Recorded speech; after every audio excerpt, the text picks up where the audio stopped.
Hi எல்லோரும் எப்படி இருக்கீங்க? இன்றைக்கி எண்ணெய் கத்திரிக்காய் குழம்பு எப்படி பண்ணுறதுன்னு பார்ப்போம். இந்த மாதிரி ஒரு டைம் ட்ரை பண்ணி பாருங்கள்.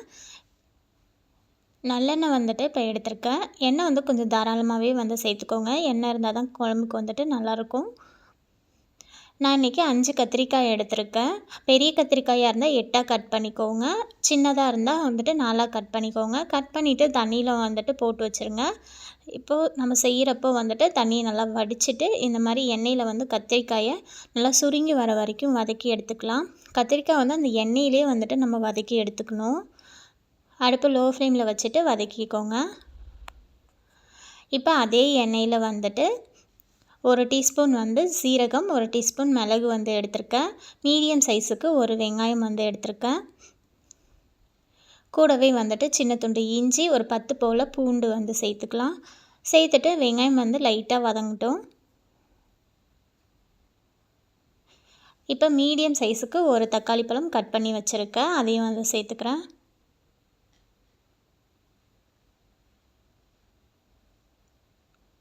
தக்காளி சேர்த்துட்டு தக்காளியும் லைட்டாக வதங்கினா போதும். இப்போ தேங்காய் சேர்த்துக்கலாம்.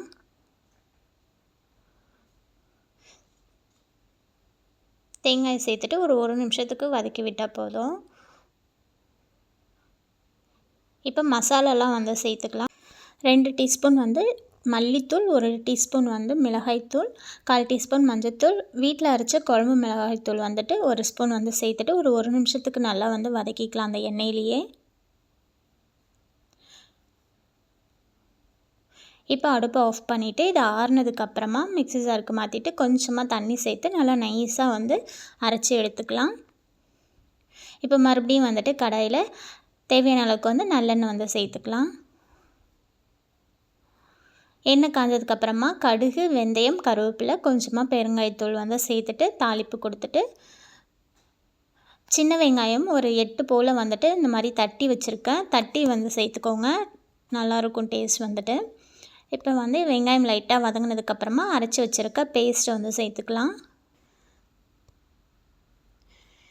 வெங்காயம் தக்காளி பேஸ்ட்டு சேர்த்துட்டு எண்ணெயிலே ஒரு நிமிஷத்துக்கு நல்லா வதக்கிக்கோங்க.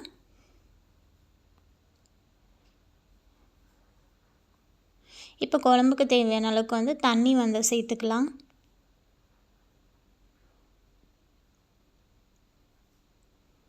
சின்ன லெமன் சைஸ் அளவுக்கு புளி ஊற வச்சு வச்சுருந்தேன். அந்த புளி தண்ணியை இப்போ சேர்த்துக்கலாம். சேர்த்துட்டு நல்லா கிண்டி விட்டுருங்க. இப்போ குழம்புக்கு தேவையான அளவுக்கு உப்பும் சேர்த்துட்டு ஒரு 5 நிமிஷத்துக்கு குழம்பை நல்லா கொதிக்க விட்டுக்கோங்க. புளியோட பச்சை வாசம் போகிற வரைக்கும். கொதிச்சதுக்கப்புறமா நம்ம எண்ணெயில் வதக்கி வச்சுருக்க கத்திரிக்காயை சேர்த்துக்கலாம். கத்திரிக்காய் சேர்த்துட்டு நம்ம ரொம்ப நேரம் கொதிக்க விட தேவையில்ல. நம்ம கத்திரிக்காயை எண்ணெயிலே நல்லா வதக்கிட்டோம். கொஞ்சம் நேரம் நம்ம கத்திரிக்காய் சேர்த்ததுக்கப்புறம் குழம்பு கொதிக்க விட்டால் போதும். கொஞ்சம் எண்ணெய் பிரிஞ்சு வர வரைக்கும் கொதிக்க விட்டுக்கோங்க. இப்போ கடைசியாக பொடியாக கட் பண்ண கொத்தமல்லி தழை சேர்த்துக்கலாம்.